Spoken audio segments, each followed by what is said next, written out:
देश में क्या बदलाव आया। एक बार फिर से चलते हैं उत्तराखंड, जहां पर विधानसभा की कार्यवाही शुरू हो चुकी है। समान कानून लागू है।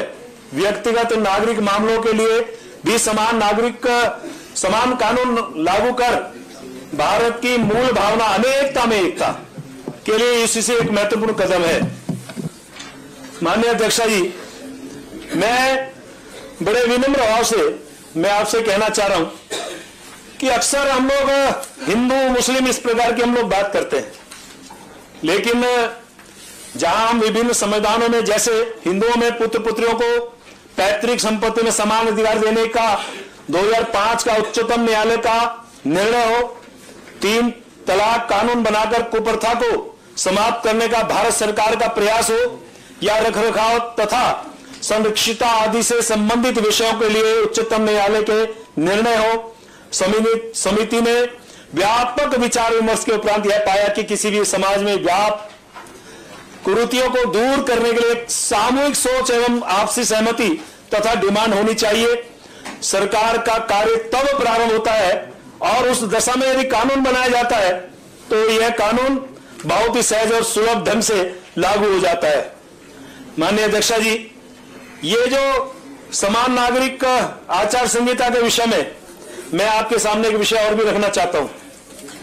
आज यहां भारतीय जनता पार्टी की सरकार है और भारतीय जनता पार्टी की सरकार से पहले यदि मैं बात करूं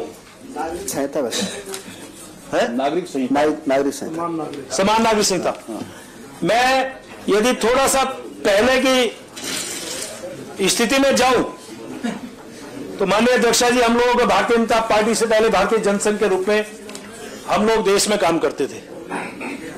कृपया आपस में बात मत करो भाई, बहुत होता। भारतीय जनसंघ भारतीय जनता पार्टी का मूल भारतीय जनसंघ, क्योंकि बहुत से लोग नहीं जानते होंगे, मैं आज उसको भी दोहराना चाहता हूं।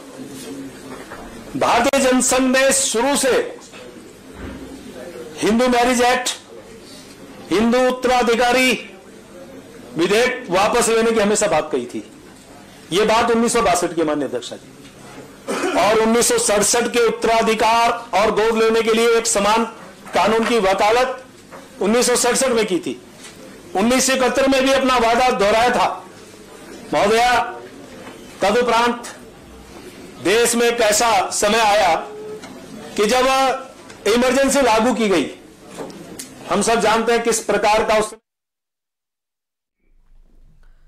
तो यूसीसी के कौन कौन से अहम बिंदु हैं, उस पर इस वक्त सदन की कार्यवाही जो चल रही है उस पर चर्चा हो रही है और ये चर्चा लगातार हम दिखाते रहेंगे। लेकिन ओपी राजभर ने कहा कि वो उत्तराखंड सरकार के यूसीसी बिल का समर्थन करते हैं। राजभर के मुताबिक समाज में एकरूपता के लिए ये जरूरी है।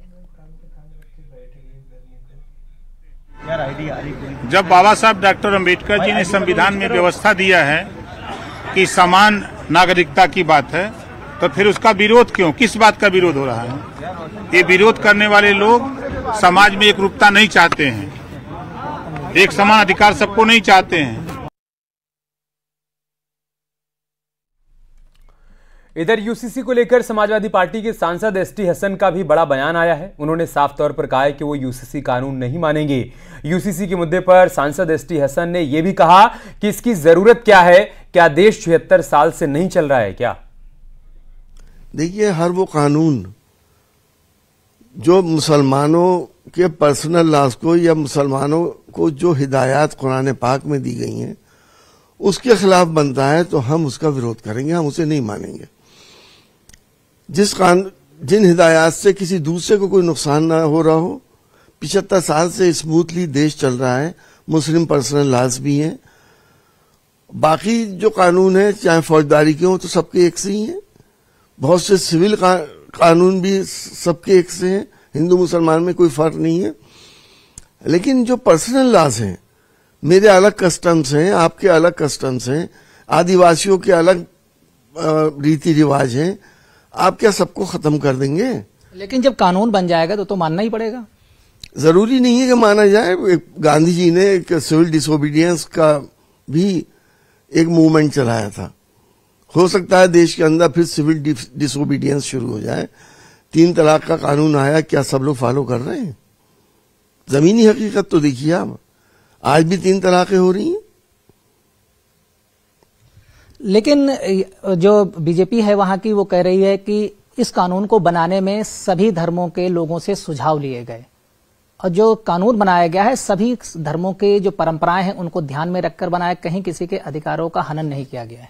अगर ऐसा है और कुरान पाक की हिदायत के खिलाफ नहीं है तो हमें कोई एतराज नहीं है, लेके आए, अच्छी बात है।